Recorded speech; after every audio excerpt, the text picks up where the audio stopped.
महाराज हरिश्चंद्र के बारे में कितने लोग जानते हैं? नाम सुना है आपने महाराज हरिश्चंद्र का? किसके लिए बोला जाता है हरिश्चंद्र बन रहा है? किसके लिए? सत्यवादी थे, ऋषि विश्वामित्र थे। उनको पता चला हरिश्चंद्र जी के बारे में, बोला मैं देखता हूं, मैं इनकी परीक्षा लेता हूं सत्यवादी की। रात को महाराज हरिश्चंद्र को सपने में आया कि विश्वामित्र मुनि आए हैं और उन्होंने मुझसे पूरा साम्राज्य दान में मांग लिया है, पूरा साम्राज्य दान में मांग लिया है। सुबह विश्वामित्र मुनि आ भी गए। बोले मैं तो कल आपको सपने में देखा था कि आपने मेरा पूरा साम्राज्य मांग लिया। बोले मुझे मालूम है, अब दे दो मुझे पूरा साम्राज्य, आपका सपना पूरा होना चाहिए। बोला जो आ गया महाराज, पूरा साम्राज्य उनको दान में दे दिया ऋषि विश्वामित्र को। आसान थोड़ी है, पूरा साम्राज्य दान में दे दिया। बोले साम्राज्य ठीक है, मैं तो ऋषि हूं, भिक्षा भी लूंगा ना। बोला ठीक है। बोले भिक्षा में क्या चाहते हैं? बोले भिक्षा में कुछ धन चाहिए मुझको।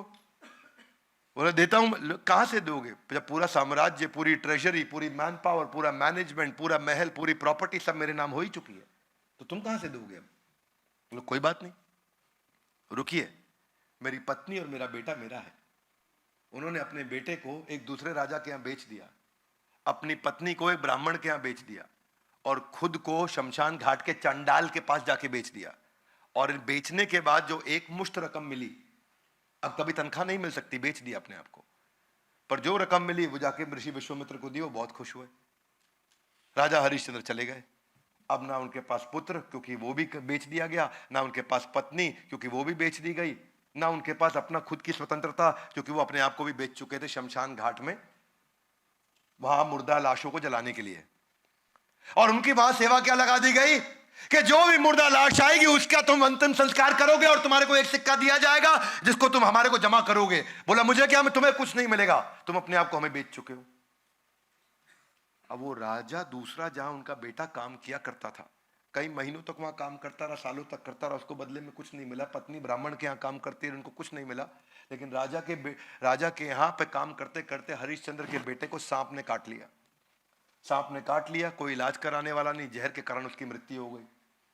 माँ आई भागते हुए, देखा कि बच्चा मेरा मर गया, तो शमशान घाट ले गई। वहीं चांडाल के यहाँ जहां हरिश्चंद्र थे, उन्होंने कहा कि तुम्हारे पुत्र की मृत्यु हो गई, इसका अंतिम संस्कार करना है। राजा हरिश्चंद्र, जो अब वहां हरिश्चंद्र थे, राजा नहीं थे, बोले एक सिक्का तुमको देना पड़ेगा। बोली आपको तो पता है मेरे पास धन नहीं है, मुझे आप बेच चुके हो, लेकिन अब मैं पिता नहीं हूं यहाँ पे और तुम्हारा पति नहीं हूं, अब मैं यहाँ पे इनका बंधुआ मजदूर हूं, अगर तुम एक सिक्का नहीं दोगे तो अपने बेटे की मैं लाश को जला नहीं सकता। दोनों पत्नी भी और पति भी रोने लगे। और उसी के बाद तब भगवान को उन पर दया आई, उन्होंने आकर के वापस दर्शन दिए, पुत्र को जिंदा किया, राजमहल उनको वापस दिया। राजा हरिश्चंद्र एकदम फियरलेस थे, और इतना फियरलेस थे, इतना अनअफेक्टेड थे, इतना पीसफुल थे, इतना कंसिस्टेंट एक्शन था कि आज सैकड़ों हजारों साल के बाद भी महाराज हरिश्चंद्र के हम सब के सब इतने उत्साह से याद करते हैं। रियलिटी आप नहीं बदल सकते, केवल मेंटालिटी बदल सकते हैं। कंडीशन आप नहीं बदल सकते, आप केवल क्या बदल सकते हैं? एक्शन